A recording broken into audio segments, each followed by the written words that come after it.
Ladies and gentlemen, thank you for taking the time to be with us today and welcome to the In-House Council Forum program and our ninth webinar in the series. My name is Shuprotim Chakraborty and I am a partner at Kaitan's Corporate TMT and Data Protection Practice Group. I would like to extend a very warm welcome to this webinar to every one of you, whether you are in the audience in India or around the world.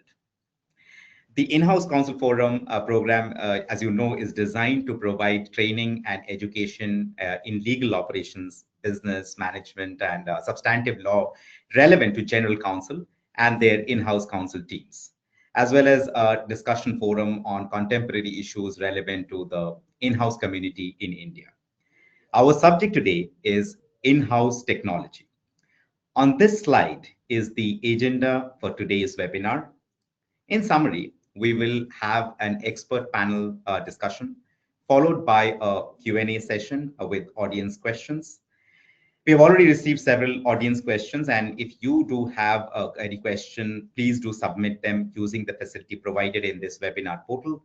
If we cannot cover all the questions during the webinar, we will respond offline by email after the webinar.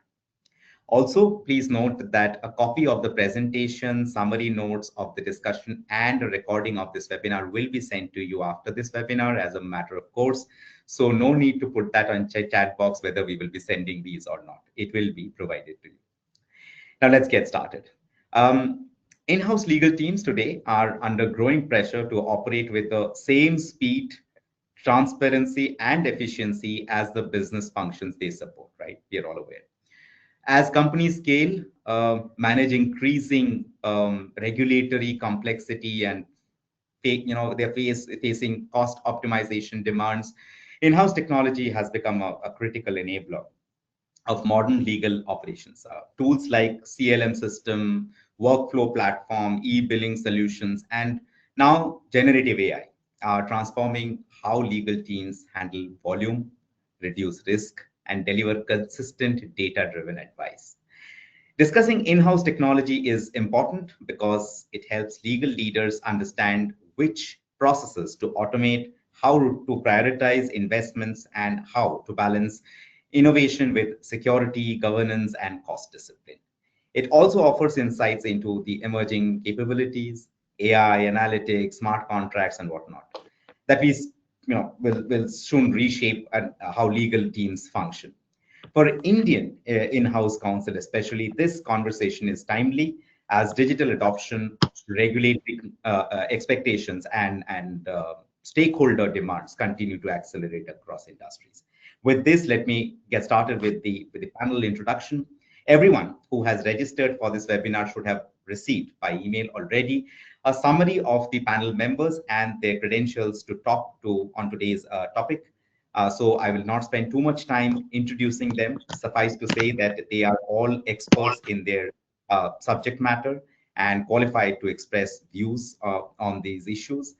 On our panel today, we are joined by Atrey Mukherjee, Vice President and Head Legal, Electric Vehicle Business, Mahindra & Mahindra; Meenal Maheshwari Shah, Group General Counsel, Angel One; and Vaishali Gopal, Vice President, Integrated Solutions Council Select. Now let's get started with the discussion. And my first question is to you, Meenal. I think we'll start with basics.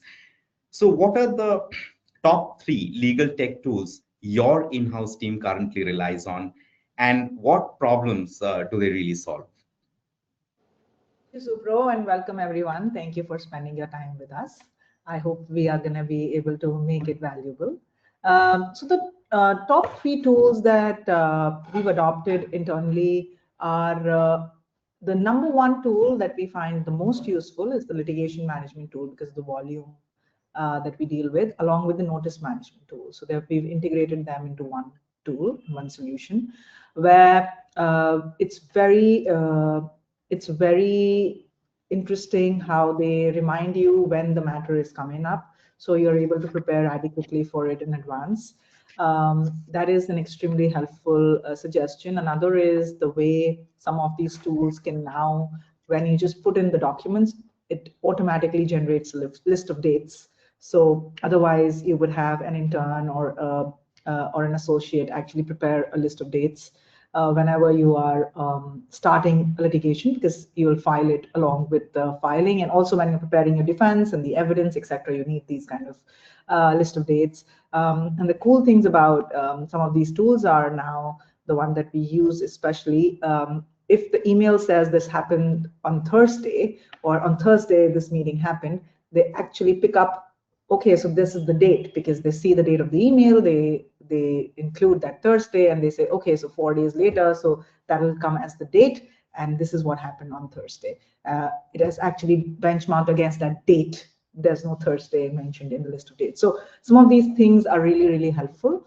And of course, then someone takes that as the base and checks against that, which is then a much quicker game, instead of having to type everything and looking at it from the start. Of course, it runs many risks, which I will talk about probably as the answer to some other question.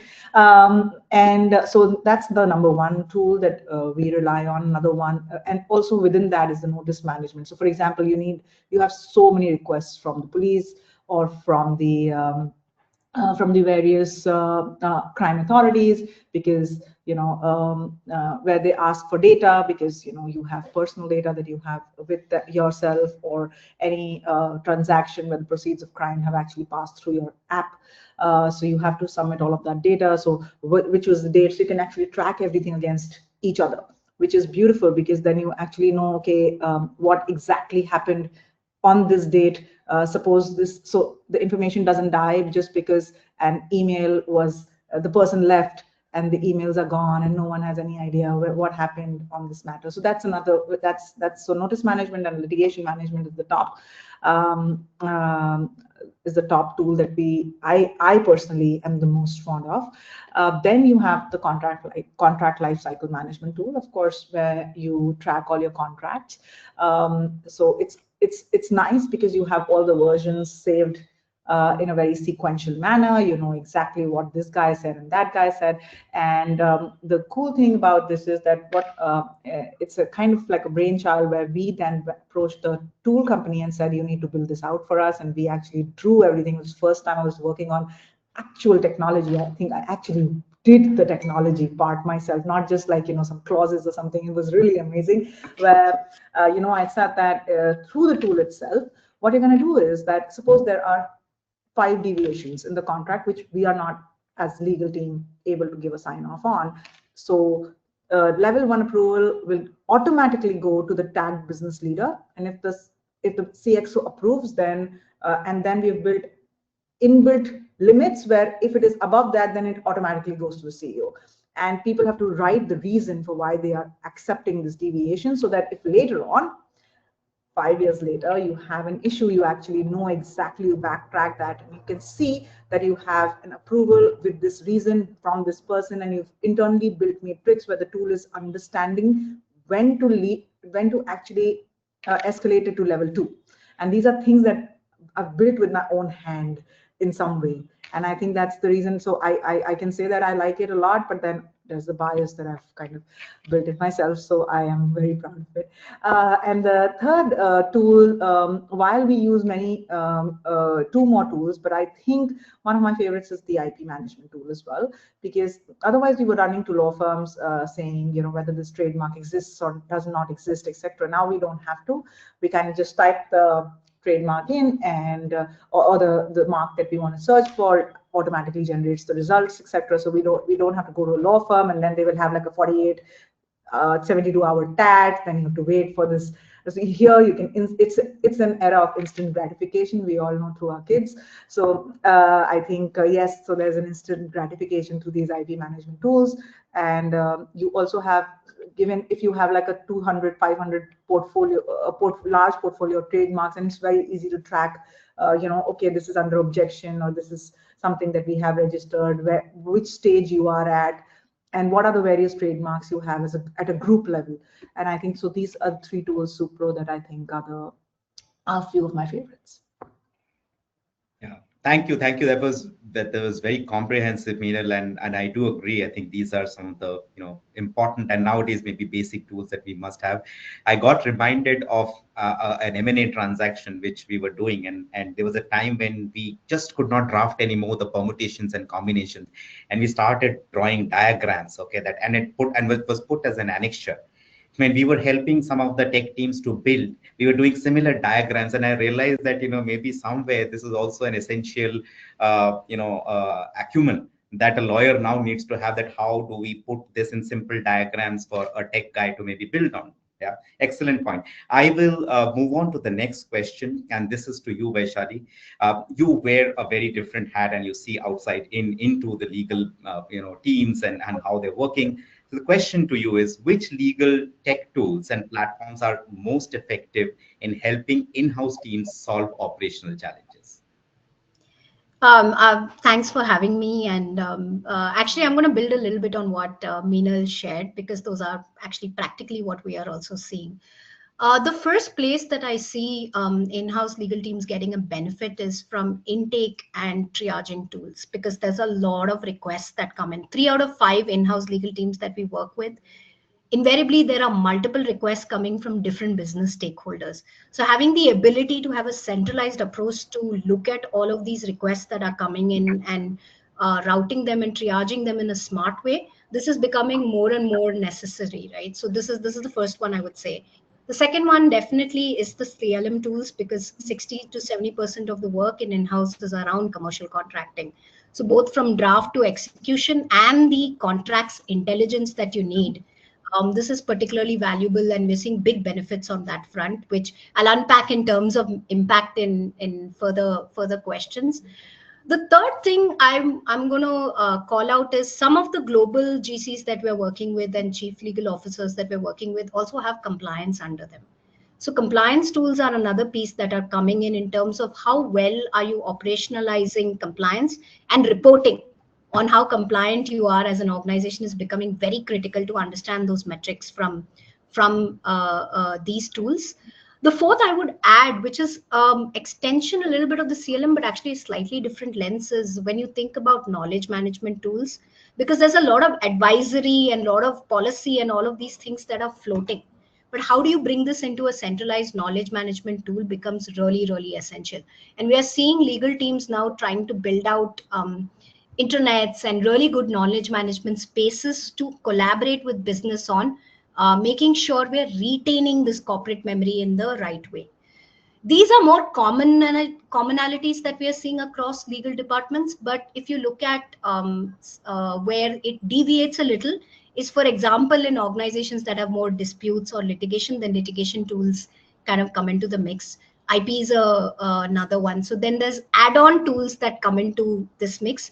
The other I would also say is there's a lot of new age tools which are point solution solving, just drafting sometimes, or just the redlining.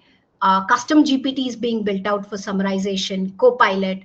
These are other things also that we are seeing legal departments now introducing as part of their tech stack, and seeing a lot of benefits as well. Yeah, so that's my point of view. But a lot of things that Meenal said just stuck in my head as seeing as impact as well as we are seeing across organizations. Super. I think this is excellent. And Atre, I'll move to you, and I'll put a slightly difficult question maybe to you. Um, how have you prioritized which legal processes to automate first? Example, contracts or matter intake or compliance. Which one? Sorry, you're on mute, I think, Atre.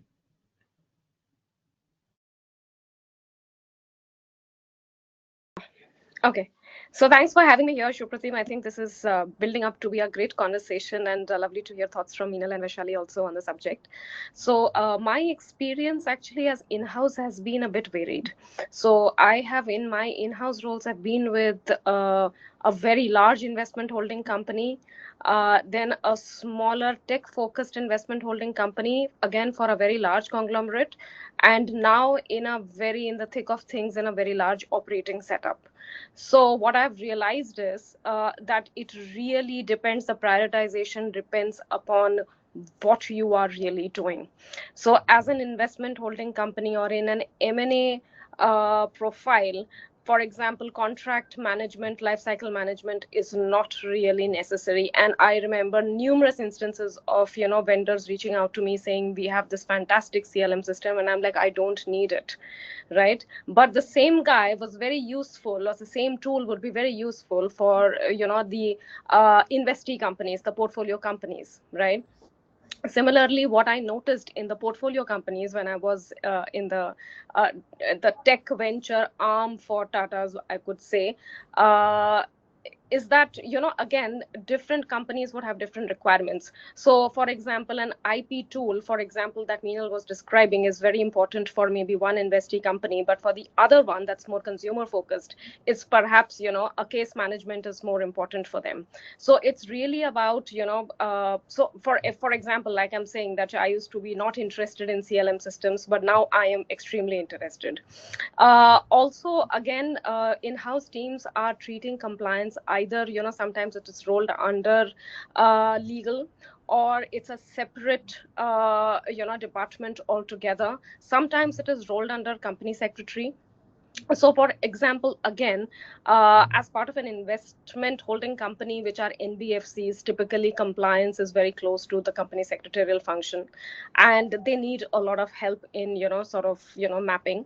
Nowadays, of course, real time tracking of compliance is also very important, your continuing compliances, etc. Just a couple of days ago, I saw this very detailed article in Economic Times about how, the role of internal audit is changing, and it is about real time sampling and real time stress test, which, is the order of the day, and not a backward looking review, which is what we are used to.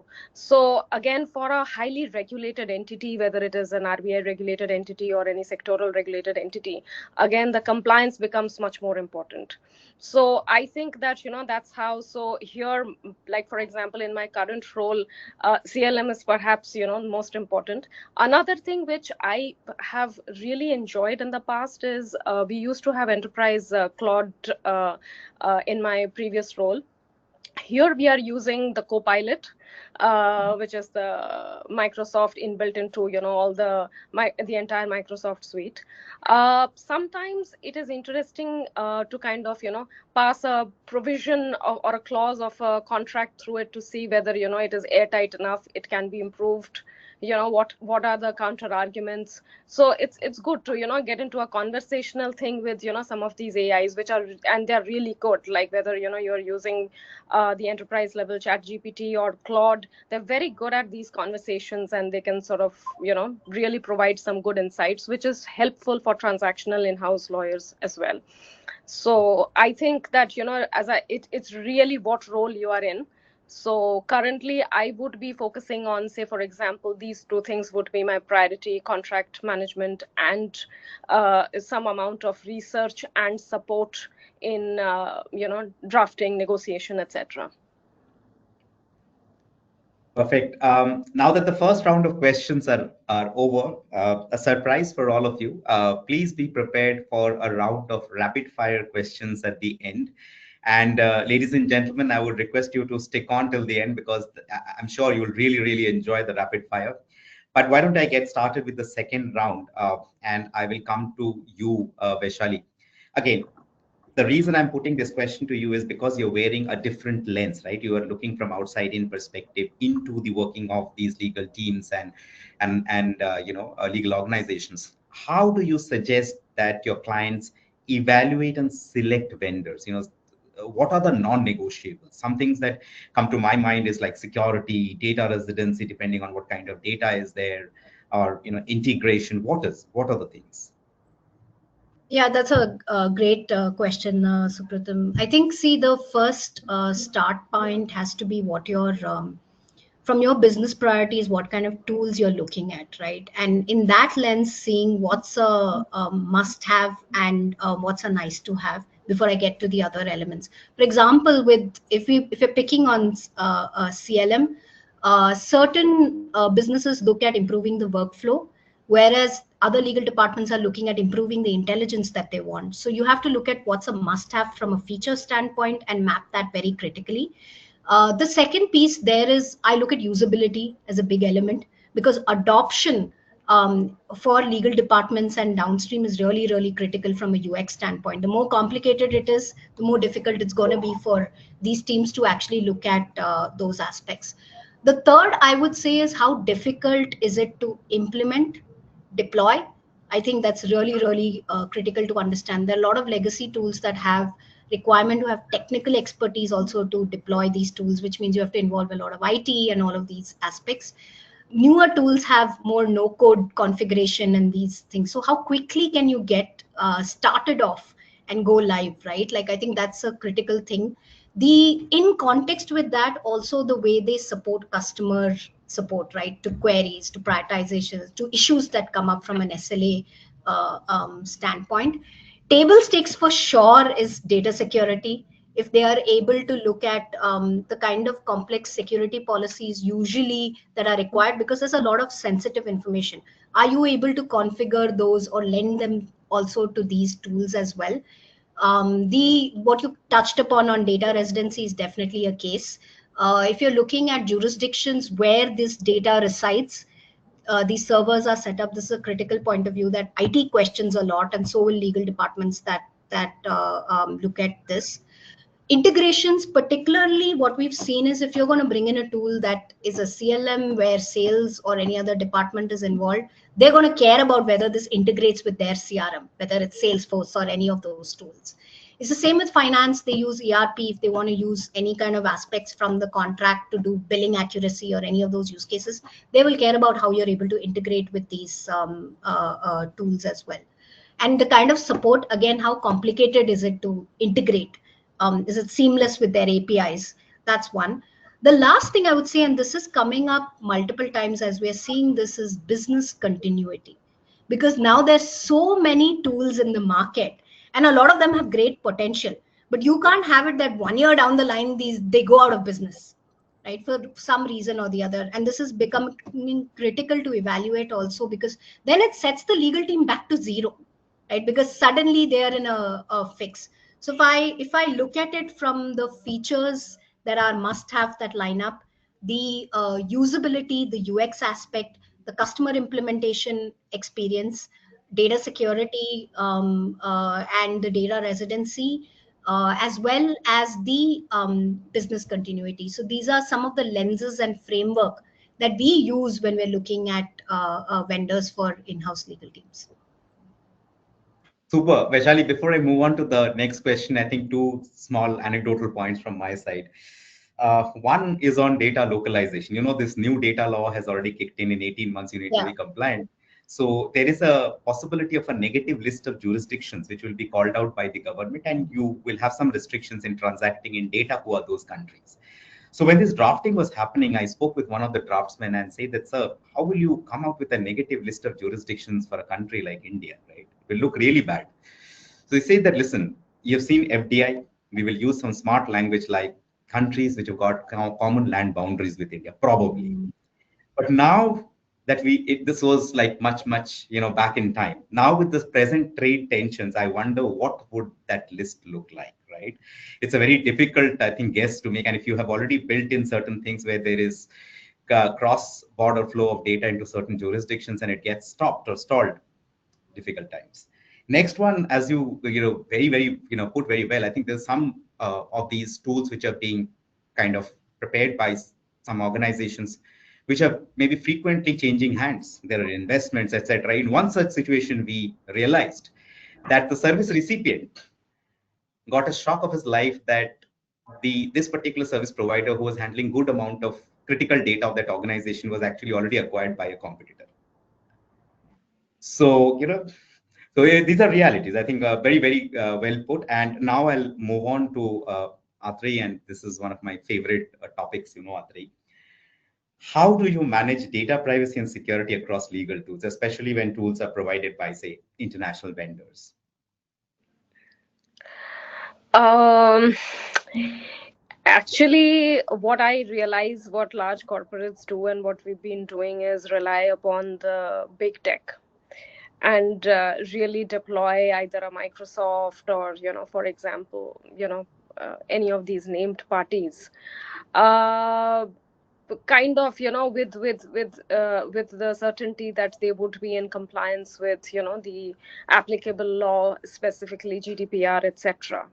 Right, for smaller vendors. And there are pros and cons, right? I mean, going with a named party, pro is of course that, the level of service that you would get, plus, the compliance and the reputation and so on. But also the challenges are that, sometimes they can be expensive, and also you will have limited, ability to sort of negotiate your own terms and conditions. Typically it would be a standard set of terms and conditions that you would be signing up on, the standard licenses, etc.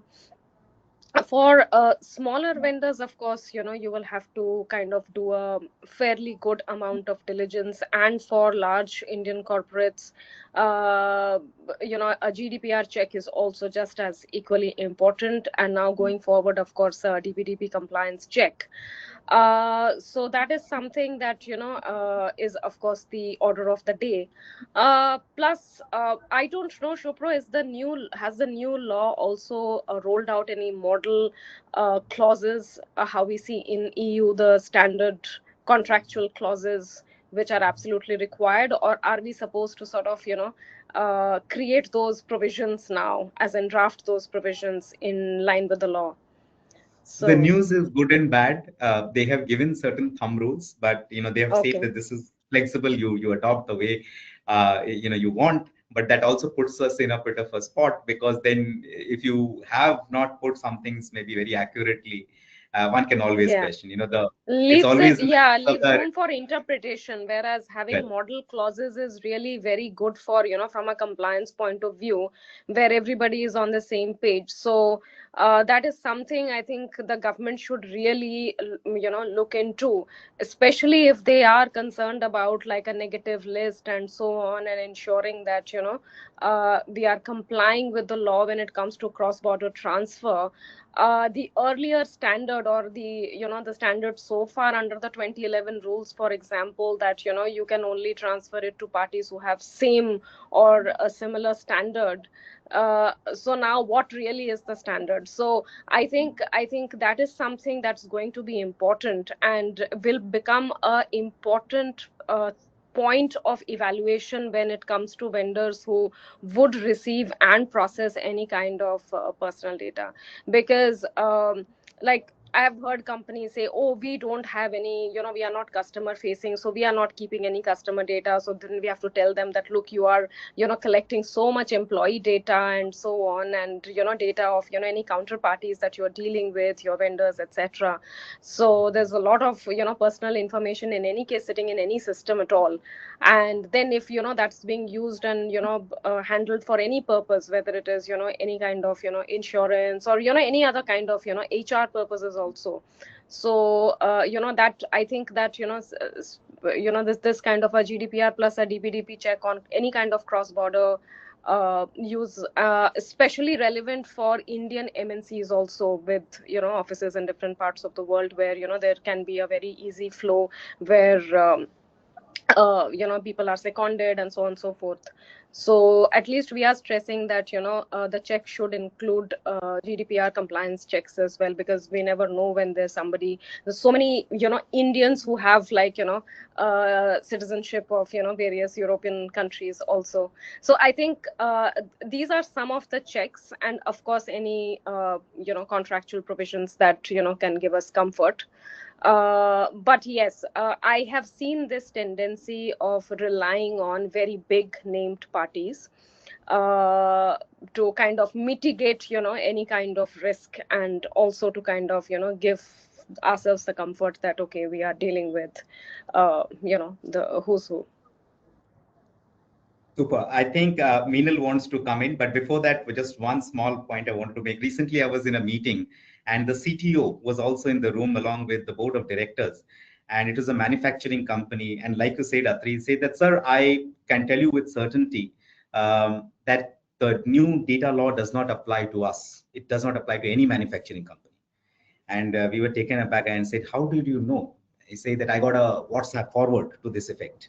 I can show you that Mm. document. So yeah, Yes. that's the kind of understanding some Yes. organizations do. But Meenal, you wanted to come in there, I guess. No, no, I was just going to make a joke when Atrey was saying that, there should be model clauses. I was just trying to say that, भाई क्यों lawyers का काम कम कर रहे हो?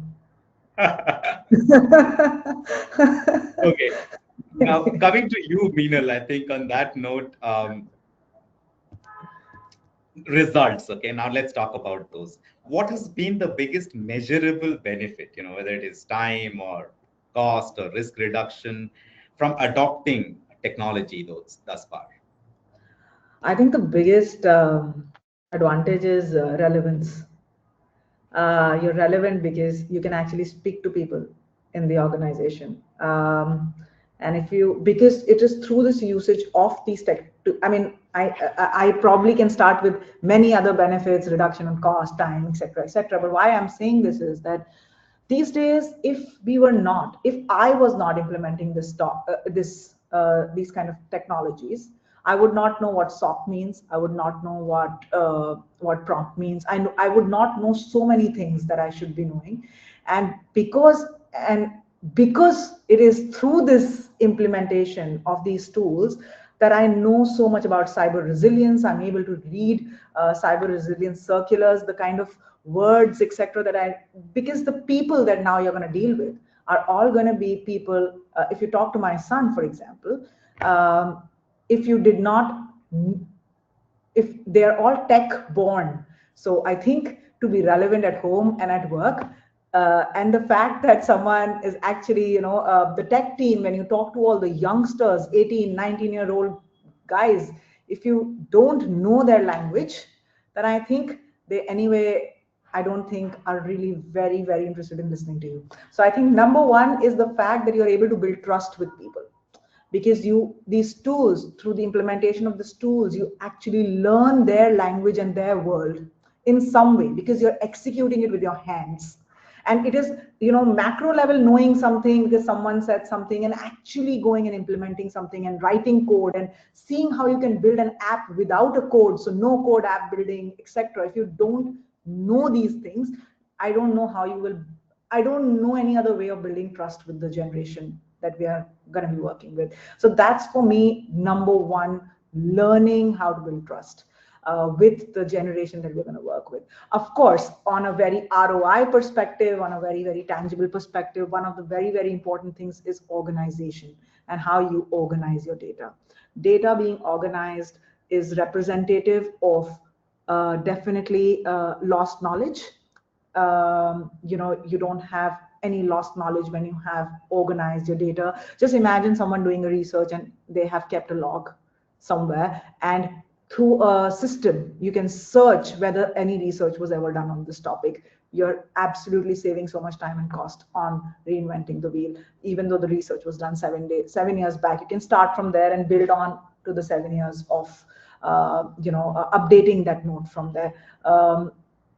There is so much value of how much time and how much compliance. Like, for example, if a contract is getting expired, just imagine you're depending on someone's memory to remember that, okay, the contract needs to be renewed, versus something just telling you. It's like a doctor's appointment, water filter ghar mein kharab ho gaya, someone calling you and saying, hey, it's time for you to have the maintenance ka service, versus you trying to think, okay, 3 महीने हो गए नहीं हुए, मैंने reminder लगाया था नहीं लगाया था, all of those things. I think those are really, really important. So your time, effort, efficiency. I think efficiency is the second. So relevance, efficiency, and you are only efficient if you are then efficient, and you're managing your time. And cost, yes, absolutely. I think it is going to save a lot of cost in the long run. And that's a conversation to be had with multiple finance and board teams. Of course, there's going to be, I'm sure, a question that you're going to cover that on. So so these are really, really important things that I think tooling brings to the table. And if you have secured all of the data on your own cloud, so this is something that I've implemented, where I have actually not used the tools cloud at all. I have built my in-house cloud, then I have gotten it backed up in a data center that is pretty much like 30-50 kilometers from wherever you are, and then you have another backup through a cassette. I think if you've done all of these things, then these tools are really important, because otherwise one day everything will vanish and you'll be like, okay, what do I do now? So I think if you have these kind of things, then it's an efficient way of running your operations,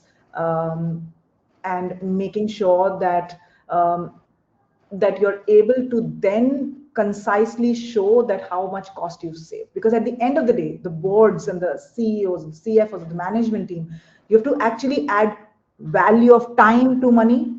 So now you have to be very innovative when you're trying to think about how to make sure that you're able to show cost, because cost is not just cost.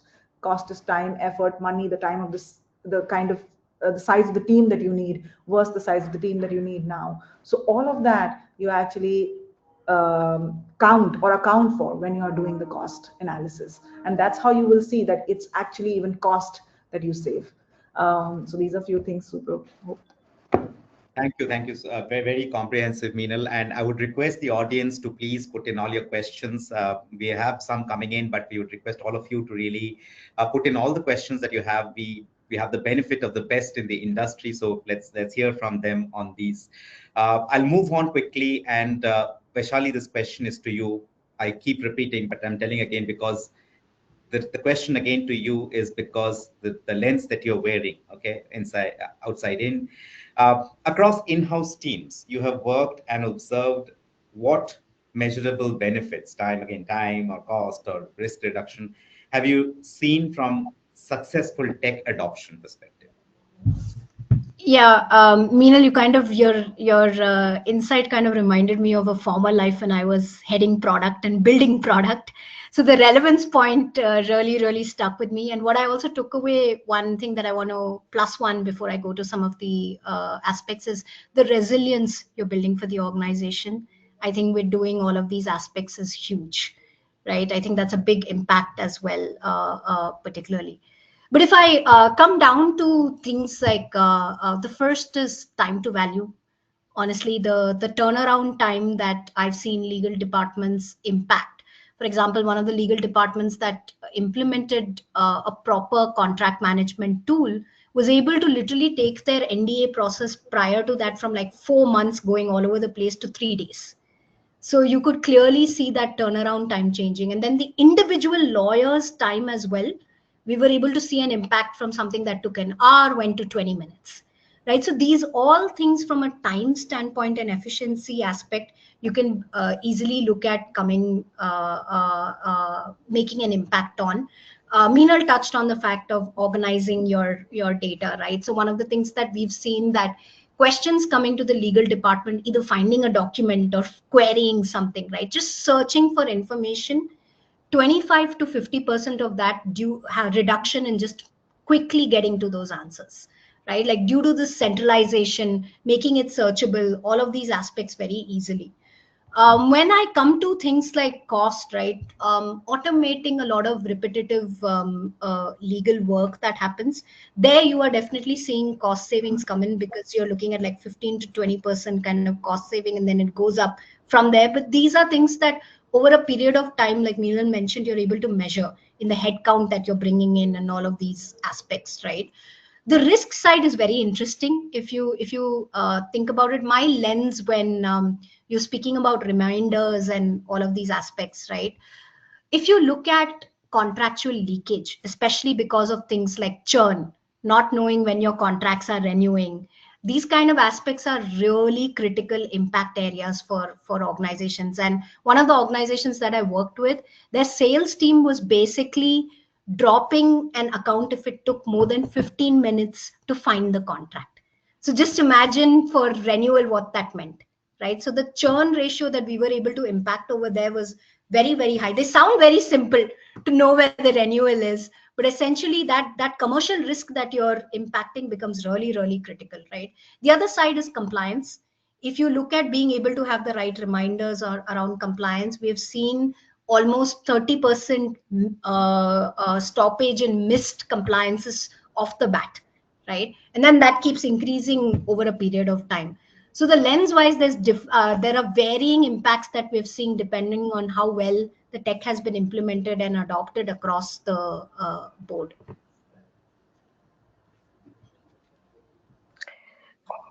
I just wanted to say one thing. Go ahead. Vaishali mentioned she hit a nerve with all in-house councils when she mentioned the renewal, which is why we have clauses. We avoid clauses which say automatically renewed unless terminated, because nobody Yeah, would know when it is getting expired. Absolutely, I completely. think scary ones. Okay, but okay, Yeah. let me quickly move on to the next question. Meenal, tricky one for you. Uh, how do you balance cost consciousness with the need to adopt cutting edge tools? Build versus buy decisions. Yeah. So I think always buy first. Prove that the tool actually helps, right? Because until you do that, the cost of your tech team is actually so high. Good techies are extremely expensive. That's why most of us want our kids to be techies. But what I'm trying to say is that what I'm thinks that good. So I think I always believe in first buying, and then figuring out whether what I imagined in my mind is actually true or not. Because it's only with data and your own data, because studies are sponsored, with your own data, that you can basically conclusively say that yes, this tool actually helps. And when you use something, you actually know how you can accentuate the tool, what are the flaws, because it's not that it is flawful for everyone, but it could be just it could be flawed for you, for your organization, for the processes, the way you run. So what should be built more, what should be built less, what are the processes that should be. So once you learn all of that, that's when you can go to your tech team and say, hey, I want it built like this. And so in the beginning, I always think of buying. It's like probably renting the same house before you want to buy it, to make sure her wall actual में जो अच्छी दिख रही है अंदर leakage तो नहीं है, right? So I just think that that's very very important for me. Another important another important thing is that once I've bought the tool, and before I buy the tool, always do always see multiple tools.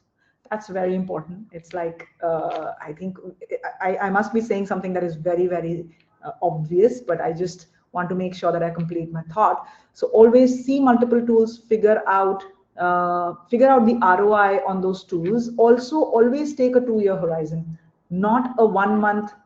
This tool costs so much, but oh my god, my resource. But because it's only within 2 years that you'll be able to see a full impact of that tool, and therefore the cost reduction vis-a-vis the cost of the tool.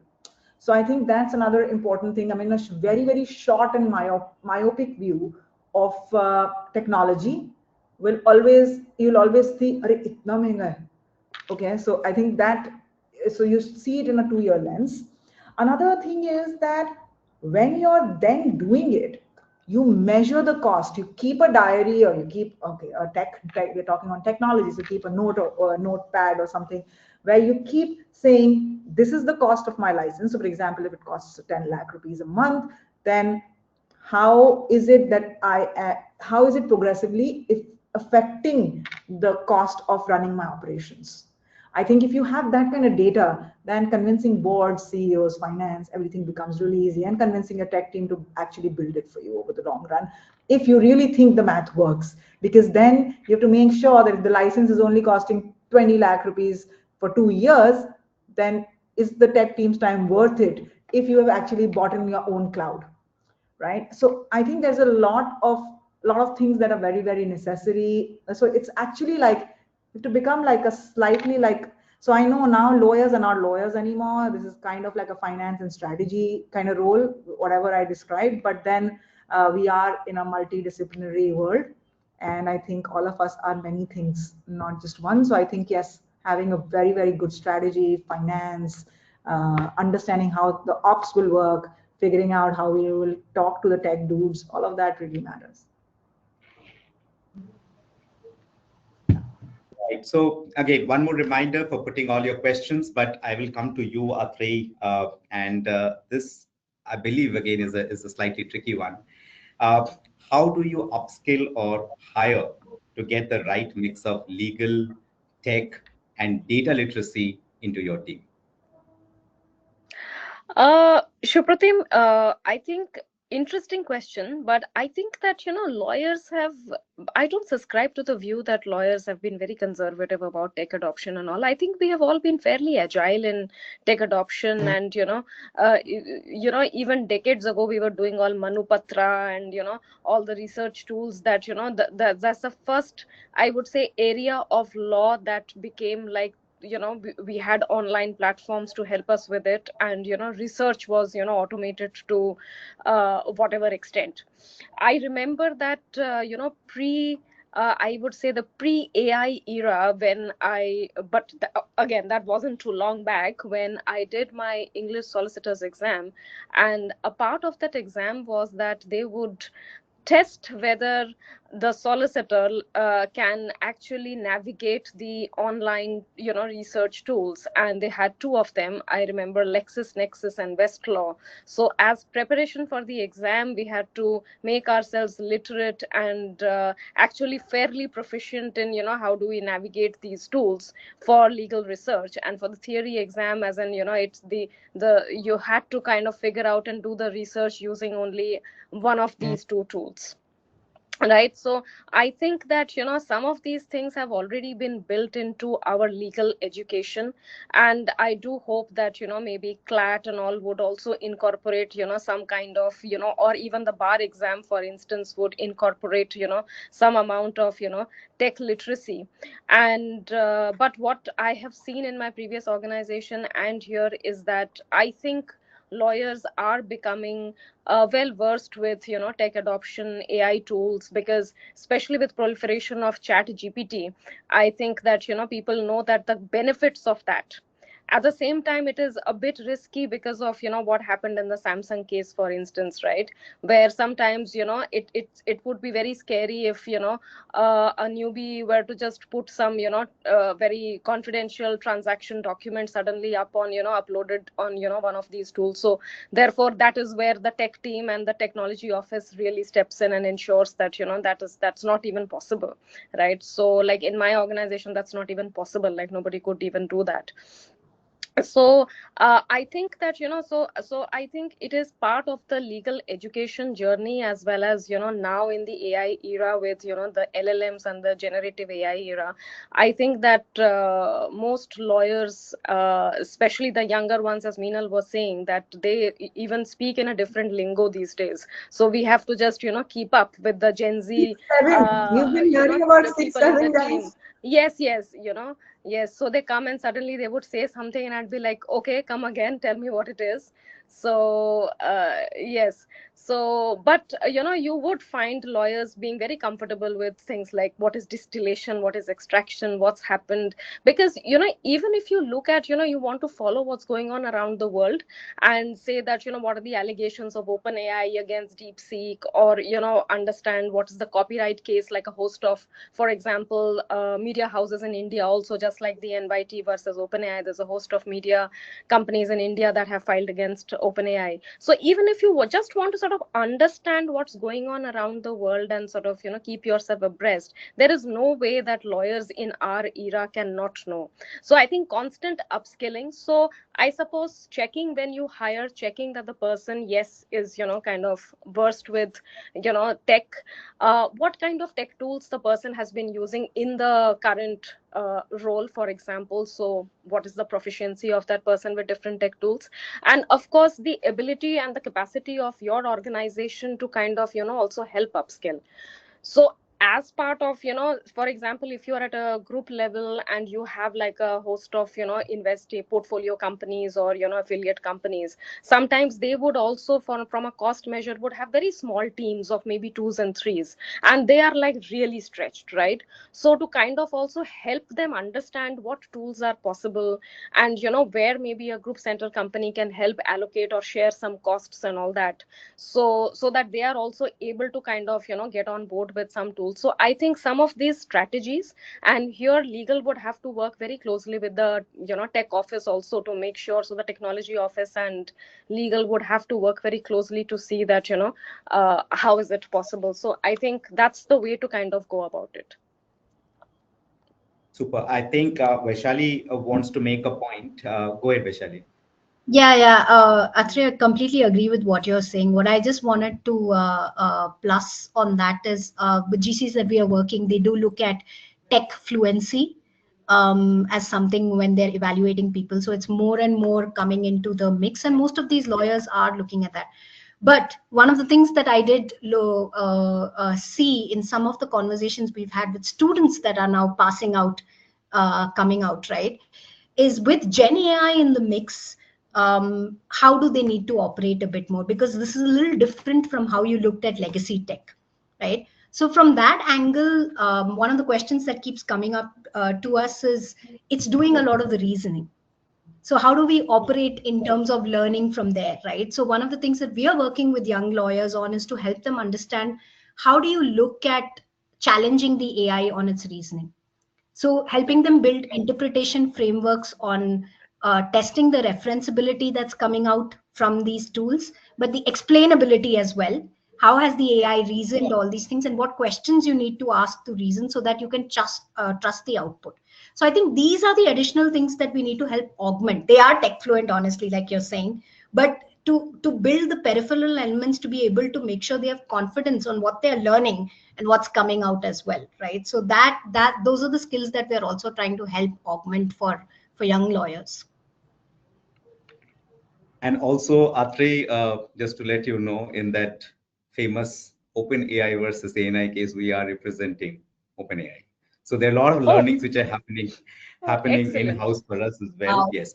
So Excellent. I think we are almost getting closer to the end time, but one question I think I will definitely put to you, Meenal, from the audience, and let me just pull that out. Yeah. So the asking, yeah, what change management strategies work best to drive adoption amongst lawyers and business partners? I think the first change that really helps the first change management strategy is to change your own thought process. Your own first, I think, learning technology and learning it by actually immersing your hands in it so that when you explain it to them, you're speaking in a language that is very close to their heart. So it's like when you go to China, if you speak in Mandarin, people will are much more open to helping you out with directions. And of course, France. If you are speaking in French, then maybe you'll get somewhere. Otherwise, you're not really gonna go anywhere without applying your own mind. So basically, I think number one is to learn their language and tell them what are the efficiency parameters in their language. What are the scalability? What are the API integration issues? Whether it is really compatible with the tools that they use. I think this is a point that Vaishali had already touched on. But if it is not compatible with a CRM, if it is not going to be compatible with an ERP, then it is a problem because then they're not really that interested. Firstly, they're not interested in your tool. Actually, you have to start with they don't care about legal's tooling. Just like probably you don't care about their tooling as well. So it's actually a vice versa because everyone has so many problems of their own that there's very little time. Of course, you empathize, but you can when you have to empathize in a line versus actually taking action, there is a very big difference. So one can say, oh yeah, I understand your problem, but now I have to do something about your problem is a very different ballgame. And therefore, the number one thing is to make sure that these things are actually more compatible with their tooling as well. Also, some of the other things are you have to do a lot of training. There is 3% adoption on day one, 4% on day 15. So it is a very slow moving needle. So will you get disheartened and just be like, chodo yaar, kuch ho nahi raha, or you're going to keep at it. So it's like, a founder who has built a company and is now so deeply believes in that company that the person is ready to talk about it day in and day out with the same zeal and enthusiasm without getting tired of repeating it. I think without getting tired of repeating it is probably the best advice that I can give anyone, where you're like, you talk about it at the 50th time with the same zeal as you spoke about it the first time. And I think that can get you somewhere. And I know it's a very, very difficult job, but that is what is needed. And trainings, a lot of trainings, but very short. No one has attention span of more than 15 minutes. I think even I am losing my attention span, so I can't blame anyone else. But so 15 minutes at max. Put in 15 minutes, how much can you cover, and how can you cover it in their language, something that speaks to them, something that's close to their heart. It needs to go into their heart. हाँ यार, इससे तो मेरा भी फायदा होएगा, you know, and that's when it hits the nerve. And probably that is, so these are the change management skills. I think it has a lot to do with learning something your own self and developing deep and very deep people skills. So actually it has nothing to do with the tool itself. It has So I everything to do think with fantastically put, I think, Meenal. But now I think we are almost reaching closer to the 1 hour mark, and as I had promised, I'll put some very difficult questions to all of you, which is the rapid fire questions. Meenal, you're talking about it should be quick and snappy. Now is the time you have to respond without thinking almost.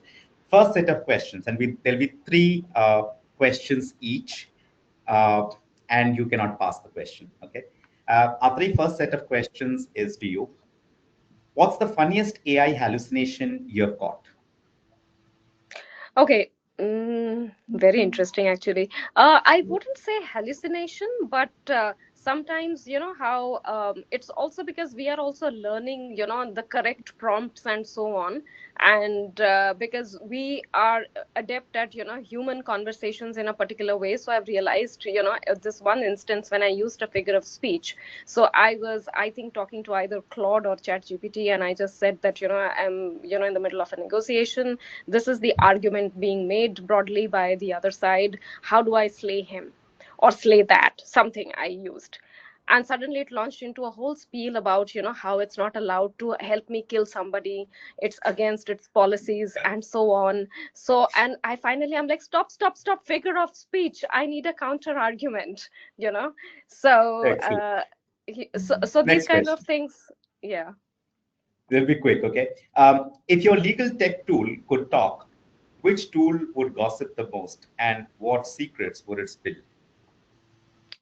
I've chatted the most with Claude and ChatGPT. Both are equally gossipy. What I really like is when they don't understand something, or maybe because, my prompt was not right, and they would turn around and apologize and say that, I'm really sorry. And, that is exactly what I related when I think a few days back, Mustafa Sulaiman mentioned that we should be careful about this, what is calling as the seemingly conscious AI, the SEAI. So you, if somebody is apologizing and being really nice, you feel like getting more chatty. So I think that any of these large LLMs could be uh, I've also tried Next Pi question. personal AI, and Okay. the equally chatty. Yeah. Next question. What's the strangest thing your IT or security team has ever asked during a legal tech approval meeting? Nothing. I can't think of anything very strange they have asked, because I think they are very up to speed. When they don't understand something or the exact requirement, they're very quick to kind of check. But yes, I mean, they are very quick to also check which are the number of people who require. So they're very cool with all of that. But I don't think that they've asked any strange questions. I think that legal tech adoption is something which they understand as a requirement of the day. Super. Meenal, next set of questions to you. What's the most ridiculous prompt that accidentally worked and what masterpiece did it produce? I remember asking, so I think it was Friday evening. I asked one of these tools, can you write a short privacy policy? I'm really tired. So they gave me the prompt, which was, I suggest take a nap. It's going to be long. So I did take a nap, and that was very helpful. And I Next forgot about question. the privacy policy. How would you explain smart contracts to a 5-year-old? Since you've talked about your kids so many times now, this is a question for Yeah. you. I think what you need to tell them is like, if moms asked you to clean the room, just imagine that it's not mom checking whether you've actually cleaned the room properly, or you've got Thai to clean the room, or you've cleaned it yourself, or you've cleaned everything properly. It's the computer checking that whether you've cleaned the room well, and it never forgets. So it has the data for many months and many years saved together, so we can draw a pattern. Super. If you had to give a TED talk on legal tech, what would be your opening line? My opening line will be that I don't know why I got into a problem. I had done this after checking with Chat GPT. Vaishali, next set of questions to you. What's the most bizarre tech or AI related dream that you've ever had? For me, I think I once dreamt that printers revolted. Okay, and that all of us have hate printers at some point or the other, and that AI took their side. And I woke up sweating, basically. I was just like, okay, this is not a world I want to take on, sort of a thing. Interesting. Fantastic. Next question. What's the biggest myth about legal tech implementation that you would like to bust? I think the biggest thing is that you need some massive transformation program to start with, like NASA. You don't. Most wins come from small, targeted workflows, not a large overhaul where you need to send rockets to space, right? Last question to you. If you could automate one ridiculous corporate ritual with a legal tech tool, what would that be?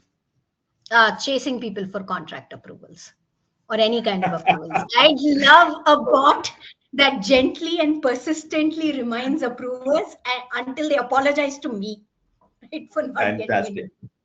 Yeah. So with that, I'll try and maybe give some key takeaways from our discussion. Honestly, there's just too many, but I scribbled a few things. I'll just talk about those. Firstly, I think we heard about the top tools, but they are all dependent on what your real need is, what the business priorities are, right? Second, I think what are the non-negotiables? The usability, the UX, data security, localization, and business continuity. Super important. Biggest benefits of tech adoption, very well put, relevance, efficiency, and then maybe costs. Buying tools, yes, buy them, but test many, many. And also, please give it time to really see the impact and the ROI. Then you got to know that lawyers are many things these days. They are finance guys, they're strategic guys, of course, they're legal guys, and they're tech guys. Okay. Collaboration is super important with lawyers, between lawyers, tech guys, business guys, everyone. Next is challenge the AI output, train younger lawyers especially on this. And last but not the least, the form takes less than 1 minute to fill up. If you are interested in in-house training or any other matter arising from the webinar, please do not hesitate to contact us. Our contact information is on the contact slide at the end of this webinar. Thank you for your attendance today, and we look forward to seeing you again in another in-house council forum. Thank you. Thank you. Thank you. Bye.